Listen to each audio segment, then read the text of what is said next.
16 सोमवार व्रत कथा। एक समय श्री महादेव जी माँ पार्वती सहित मृत्यु लोक में भ्रमण करते हुए अमरावती नगरी में आए। वहाँ के राजा ने बहुत विशाल और सुंदर शिव जी का मंदिर बनवाया था। सो शिव बाबा माँ पार्वती सहित उसी मंदिर में रहने लगे। एक दिन माँ पार्वती ने भगवान शंकर से कहा कि हे नाथ, आज मेरा मन चौसर खेलने को कर रहा है। माँ पार्वती के आग्रह पर भगवान शंकर चौसर खेलने को तैयार हो गए। खेल प्रारंभ हो गया। उसी समय मंदिर का पुजारी पूजा करने को आया। तब माँ पार्वती ने पुजारी से पूछा कि बताइए, हम दोनों में से जीत किसकी होगी। पुजारी बोला कि जीत शंकर भगवान की होगी, परंतु हुआ इसका उल्टा, अर्थात जीत माँ पार्वती की हुई। तब माँ पार्वती ने मिथ्या भाषण के अपराध में पुजारी को कोढ़ी होने का श्राप दे दिया। पुजारी तत्काल कोढ़ी हो गया। कुछ समय बाद वहाँ पर कुछ अप्सराएं पूजा करने को आईं और पुजारी के कुष्ठ देखकर उससे कोढ़ी होने का कारण पूछा। पुजारी ने उन्हें सारी बातें बता दी। पुजारी की करुण कहानी सुनकर अप्सराएं बोली कि हे पुजारी जी, आप 16 सोमवार का व्रत करो और देवों के देव महादेव जी का विधि पूर्वक पूजन करने से वे निश्चय ही तुम्हारा यह कष्ट दूर करेंगे। यह सुनकर पुजारी ने उत्सुकतावश व्रत की विधि पूछी। तब एक अप्सरा ने कहा कि हे पुजारी, जब आप सोमवार का व्रत करें तब संध्या उपासना के उपरांत आधा सेर गेहूं के आटे के 3 अंगा बनाएं और घी, गुड़, दीप, नैवेद्य, बेलपत्र आदि पूजन सामग्री लेकर प्रदोष काल में शिवजी जी का विधि पूर्वक पूजन करें। फिर 1 अंगा शिवजी को अर्पण करें, शेष 2 अंगा प्रसाद समझकर वितरित करें और स्वयं भी प्रसाद लें। इस विधि से 16 सोमवार करने के पश्चात 17वें सोमवार को पाव भर गेहूं के आटे की बाटी का चूरमा बनाकर भोग लगाकर बांट दें। फिर सकुटुंब प्रसाद ग्रहण करें। ऐसा करने से भगवान शंकर प्रसन्न होकर तुम्हारी सभी मनोकामनाएं पूर्ण करेंगी। यह सब विधि विधान बताकर अप्सराएं स्वर्ग को चली गई। पुजारी यथाविधि 16 सोमवार का व्रत कर रोग मुक्त हो गया और नियमित पूजा करने लगा। कुछ समय बाद भगवान शंकर और माँ पार्वती फिर आए। पुजारी को देखकर माँ पार्वती जी ने रोग मुक्त होने का कारण पूछा। तब पुजारी ने सब कुछ बता दिया, जिसको सुनकर माँ पार्वती ने भी यह व्रत किया और उनके पुत्र कार्तिकेय ने भी यह व्रत किया। फलस्वरूप उन्हें उनका एक बिछड़ा हुआ मित्र मिला। उनके मित्र ने भी अपने विवाह की इच्छा से यही व्रत यथाविधि किया। फलतः उनका वह मित्र एक दूसरे नगर में गया। वहाँ के राजा की कन्या का स्वयंवर था।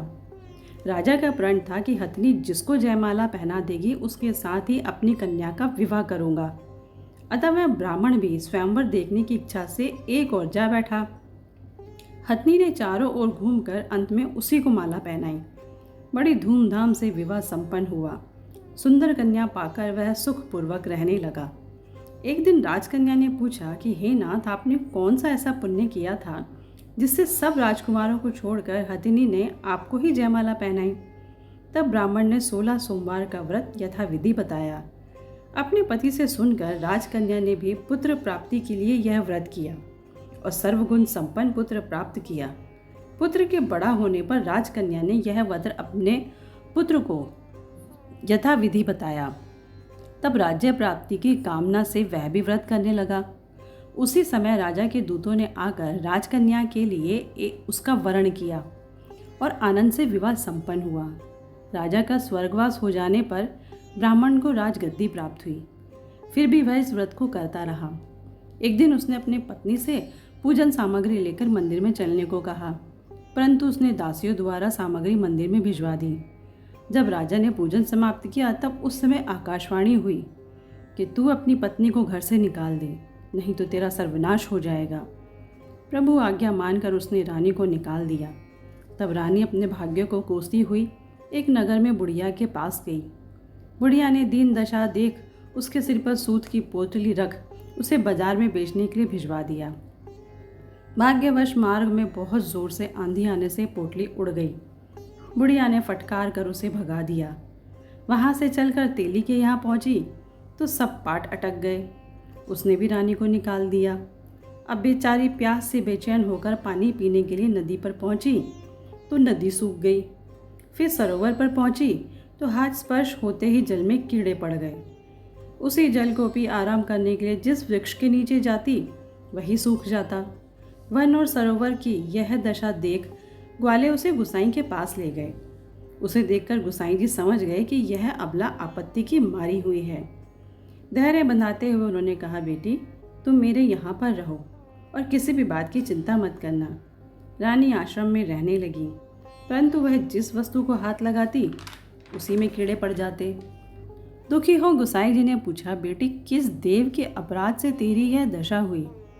रानी ने बताया कि पति की आज्ञा का उल्लंघन करके मैं महादेव जी के पूजन सामग्री को लेकर मंदिर में नहीं गई।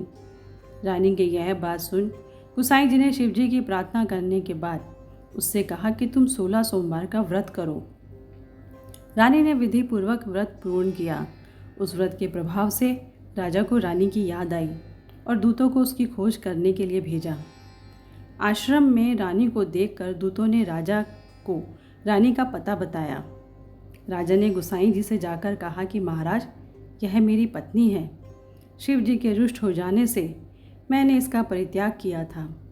अब भगवान शिव की कृपा से मैं इसे लेने आया हूँ।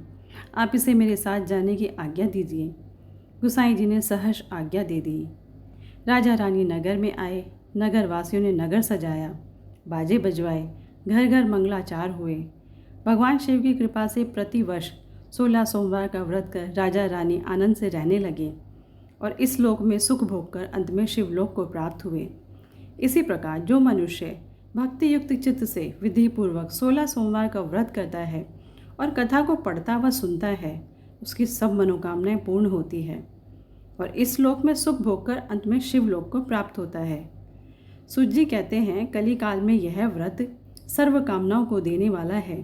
इसमें तनिक भी संदेह नहीं है। ओम नमः शिवाय।